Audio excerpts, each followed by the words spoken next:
Spinoza e nós. Esta fórmula pode querer dizer diversas coisas, e entre outras, nós no meio de Spinoza. Tentar perceber e compreender Spinoza pelo meio. Geralmente, começa-se pelo primeiro princípio de um filósofo, mas o que conta é tanto o terceiro, o quarto ou o quinto princípio. Todos conhecemos o primeiro princípio de Spinoza, uma única substância para todos os atributos. Mas conhecemos também o terceiro, o quarto ou o quinto princípio, uma única natureza para todos os corpos, uma única natureza para todos os indivíduos, uma natureza que é ela própria um indivíduo variando de uma infinidade de maneiras. Não é mais a afirmação de uma substância única, é a exposição de um plano comum de imanência em que estão todos os corpos, todas as almas, todos os indivíduos. Esse plano de imanência ou de consistência não é um plano no sentido de desígnio no espírito, projeto, programa. É um plano no sentido geométrico, seção, interseção, diagrama. Então, estar no meio de Spinoza é estar nesse plano modal, ou melhor, instalar-se nesse plano, o que implica um modo de vida, uma maneira de viver. Em que consiste esse plano e como construí-lo?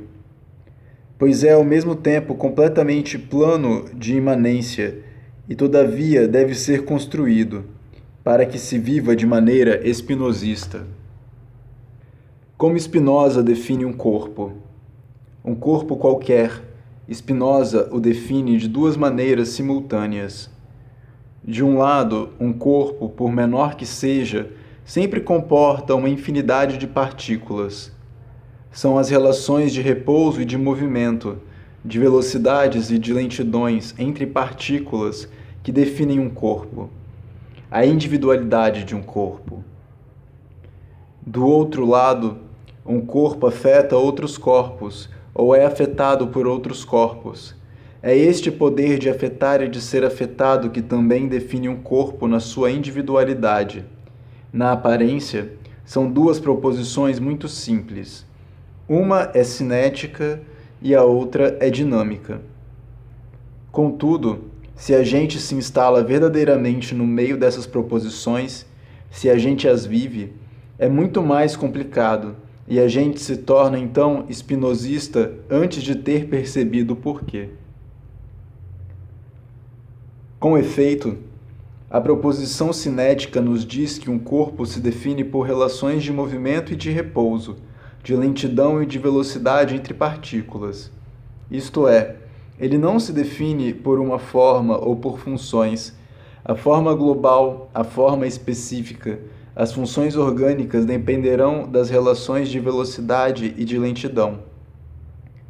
Até mesmo o desenvolvimento de uma forma, o fluxo do desenvolvimento de uma forma depende dessas relações, e não o inverso. O importante é conceber a vida, cada individualidade de vida, não como uma forma ou um desenvolvimento de forma, mas como uma relação complexa entre velocidades diferenciais, entre abrandamento e aceleração de partículas. Uma composição de velocidades e lentidões num plano de imanência. Acontece também que uma forma musical dependa de uma relação complexa entre velocidades e lentidões das partículas sonoras. Não é apenas uma questão de música, mas de maneira de viver. É pela velocidade e lentidão que a gente desliza entre as coisas, que a gente se conjuga com outra coisa. A gente nunca começa, nunca se recomeça tudo novamente.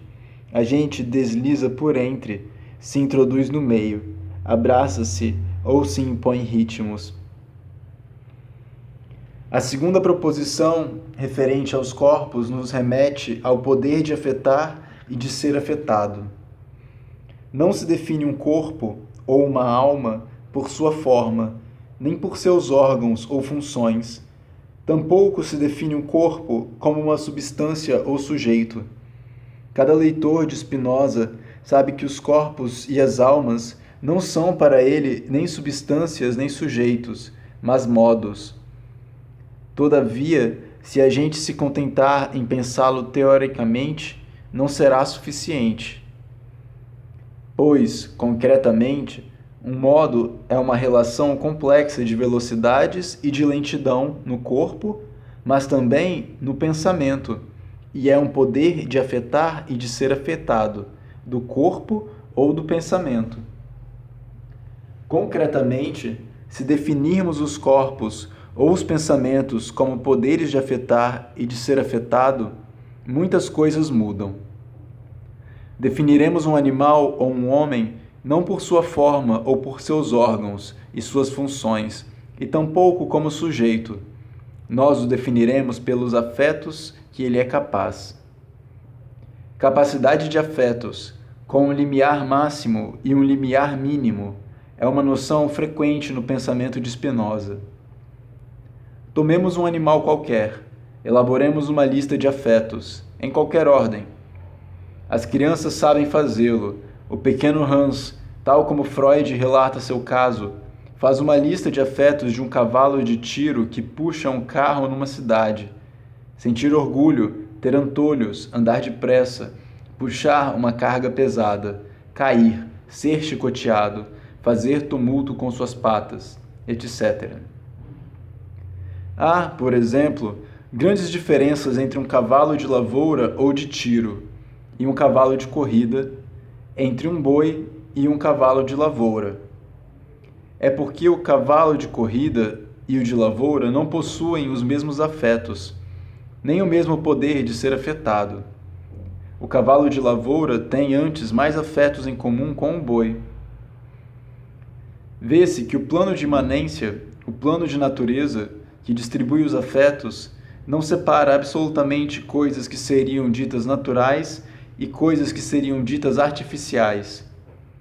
O artifício faz parte completamente da natureza, já que toda coisa, no plano imanente da natureza, define-se pelos agenciamentos de movimento e de afetos nos quais ele entra, quer esses agenciamentos sejam artificiais ou naturais.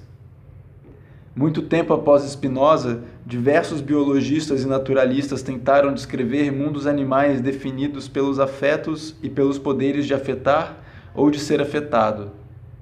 Por exemplo, J. von Ueschow o fará para o carrapato, animal que suga o sangue dos mamíferos. Ele definirá esse animal a partir de 3 afetos. O primeiro, de luz, subir no alto de um galho.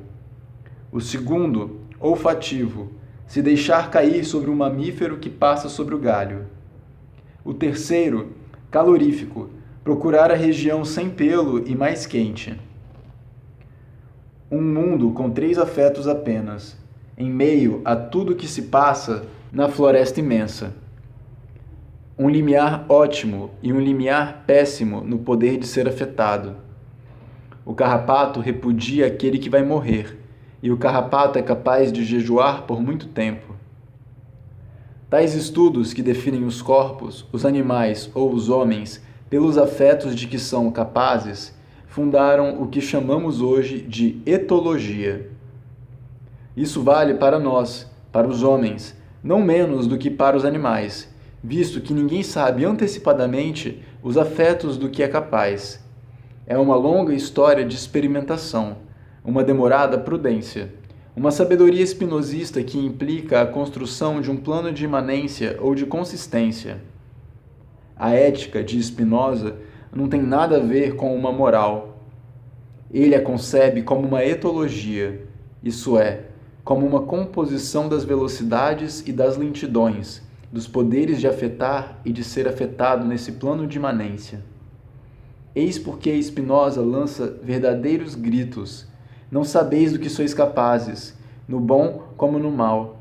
Não sabeis antecipadamente o que pode um corpo ou uma alma, num encontro, num agenciamento, numa combinação. A etologia é, antes de tudo, o estudo das relações de velocidades e de lentidão. dos poderes de afetar e de ser afetado que caracterizam cada coisa. Para cada coisa, essas relações e esses poderes possuem uma amplitude, limiares, mínimo e máximo, variações ou transformações próprias. E eles selecionam no mundo ou na natureza aquilo que corresponde à coisa, isto é, o que afeta ou é afetado por ela, o que move a coisa ou é movido por ela. Por exemplo, dado um animal, aqui esse animal é indiferente no mundo infinito, aqui reage positivo ou negativamente, quais são seus alimentos, quais são os seus venenos, o que ele pega do seu mundo. Todo ponto tem seus contrapontos, a planta e a chuva, a aranha e a mosca. Nunca, pois, um animal, uma coisa, é separável de suas relações com o mundo. O interior é somente um exterior selecionado, o exterior, um interior projetado. A velocidade ou a lentidão dos metabolismos, das percepções, ações e reações entrelaçam-se para constituir tal indivíduo no mundo. E, em segundo lugar, existe a maneira como essas relações de velocidade e de lentidão são efetuadas conforme as circunstâncias, ou esses poderes de ser afetado, preenchido, pois eles o são sempre, mas de maneira muito diferente, dependendo do que os afetos presentes ameacem a coisa, diminuam sua potência, amorteçam-na, reduzam-a ao mínimo, ou confirmem, acelerem e aumentem, veneno ou alimento. Com todas as complicações, visto que um veneno pode ser um alimento para uma parte da coisa considerada, enfim, a etologia estuda as composições de relações ou de poderes entre coisas diferentes. É ainda um aspecto distinto dos precedentes, pois, anteriormente, tratava-se apenas de saber como uma coisa considerada pode decompor outras coisas, dando-lhe uma relação conforme a um dos seus, ou, ao contrário, como ela corre o risco de ser decomposta por outras coisas. Mas, agora, trata-se de saber se relações e quais podem se compor diretamente para formar uma nova relação mais extensa, ou se poderes podem se compor diretamente para constituir um poder, uma potência mais intensa. Não se trata mais das utilizações ou das capturas, mas das sociabilidades e comunidades. Como indivíduos se compõem para formar um indivíduo superior ao infinito. Como um ser pode se apoderar de outro no seu mundo, conservando-lhe ou respeitando-lhe, porém, as relações e o mundo próprios? E a esse respeito, por exemplo, quais são os diferentes tipos de sociabilidade? Qual é a diferença entre a sociedade dos homens e a comunidade dos seres racionais? Não se trata mais de uma relação de ponto a contraponto, ou de seleção de um mundo, mas de uma sinfonia da natureza, da constituição de um mundo cada vez mais amplo e intenso. Em que ordem e como compor as potências, as velocidades e as lentidões? Plano de composição musical, plano da natureza, na medida em que esta é o indivíduo, o mais intenso e o mais amplo, cujas partes variam de uma infinidade de maneiras. O Excl, um dos principais fundadores da etologia, é espinosista ao definir em primeiro lugar as linhas melódicas ou as relações contrapontísticas que correspondem a cada coisa. E quando descreve uma sinfonia como unidade superior imanente que se amplia, composição natural.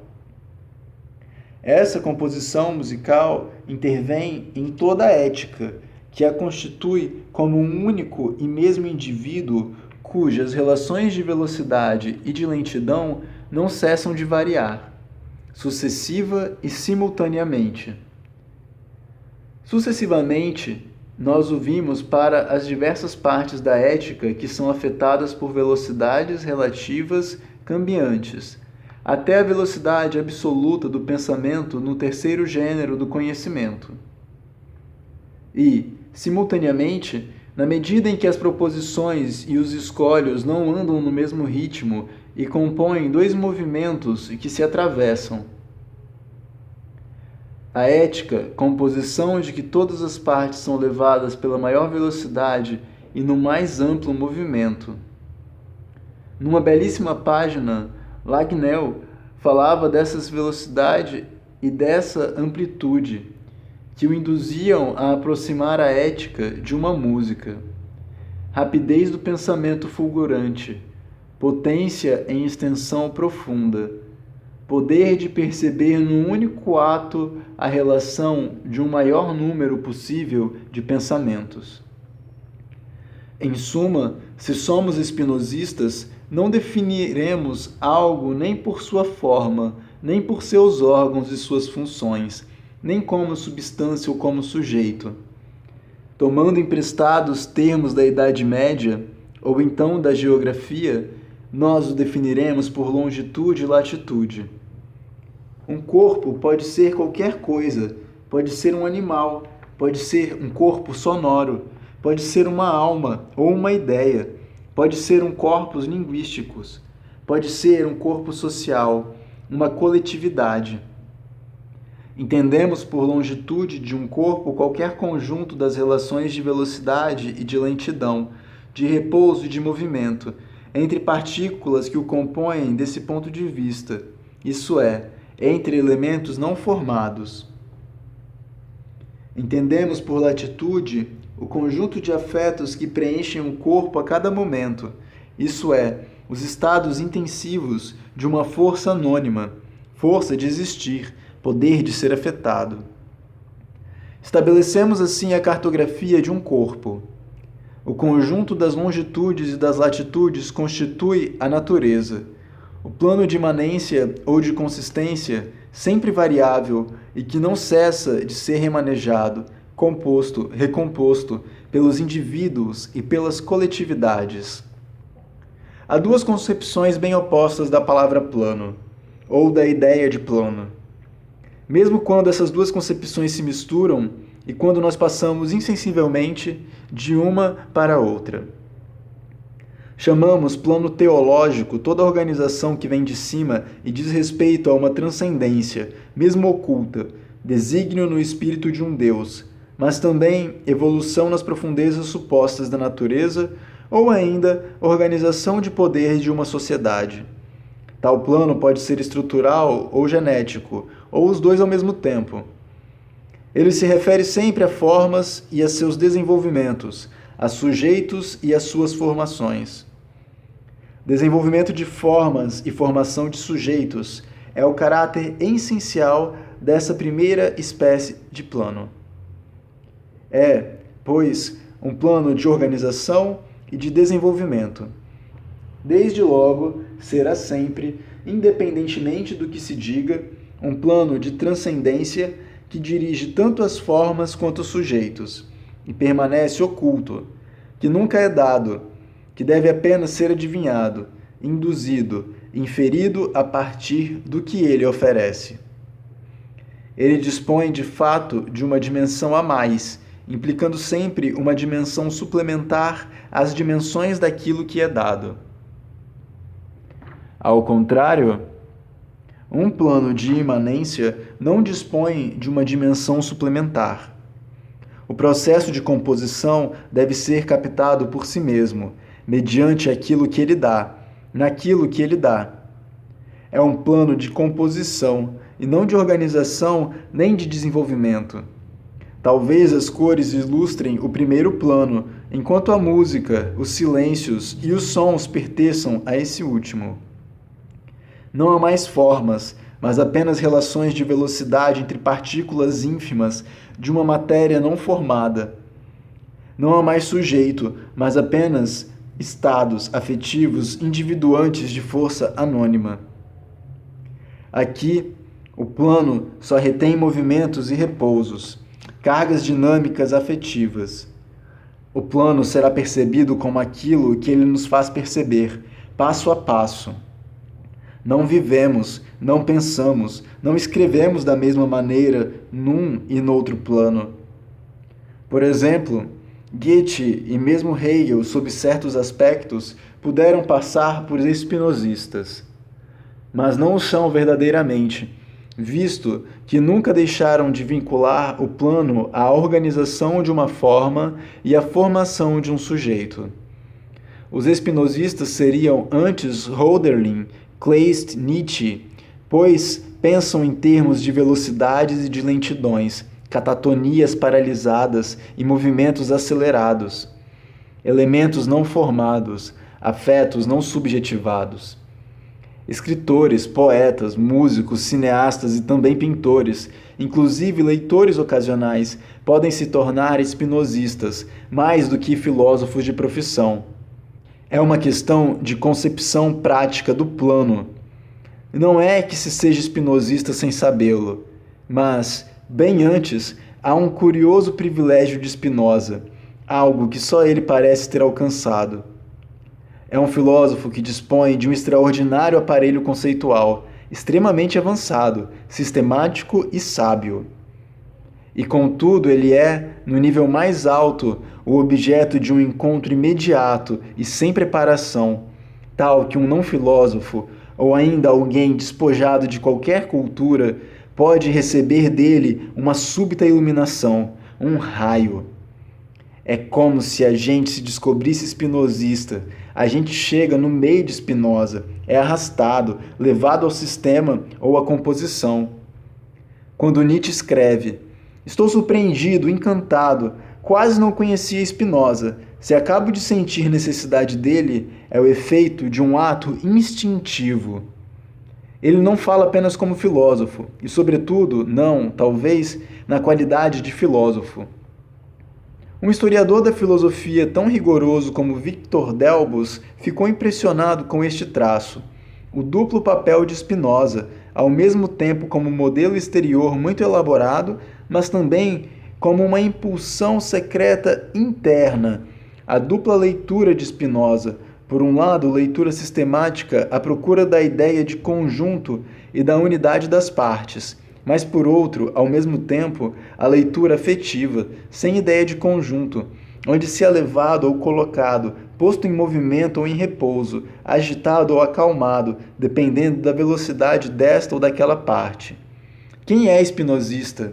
Às vezes, certamente, aquele que trabalha sobre Spinoza, sobre os conceitos de Spinoza, à condição de isso ser feito com bastante reconhecimento e admiração. Mas também aquele que, não filósofo, recebe de Spinoza um afeto, um conjunto de afetos, uma determinação cinética, uma pulsão, e faz assim de Spinoza um encontro e um amor. O caráter único de Spinoza é que ele, o mais filósofo dos filósofos, ao contrário do próprio Sócrates, ele só recorre à filosofia. Ensina ao filósofo a tornar-se não filósofo. E é no livro 5, que não é de forma alguma o mais difícil, porém o mais veloz, de uma velocidade infinita, que os dois se reúnem, o filósofo e o não filósofo, como um único e mesmo ser. Além disso, que extraordinária composição tem esse livro 5, e como nele se faz o encontro entre o conceito e o afeto, e como esse encontro é preparado, tornado necessário pelos movimentos celestes e subterrâneos que, os dois juntos, compõem os livros precedentes. Muitos dos comentadores amavam suficientemente Spinoza para invocar um vento quando falavam a seu respeito. E, efetivamente, não existe outra comparação senão a do sopro. Mas trata-se do grande sopro calmo de que fala Delbos como filósofo, ou então da rajada de vento, do vento de bruxa, de que fala o homem de Kiev, não filósofo por excelência, pobre judeu que comprou a ética por 1 kopek e sem captar o conjunto?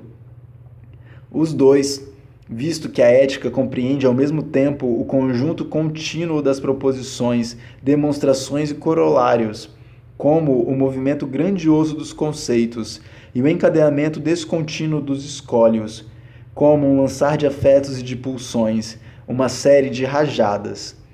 O livro 5 é a unidade extensiva extrema, mas isso porque ele é também a ponta intensiva, a mais compacta, Não existe mais nenhuma diferença entre o conceito e a vida.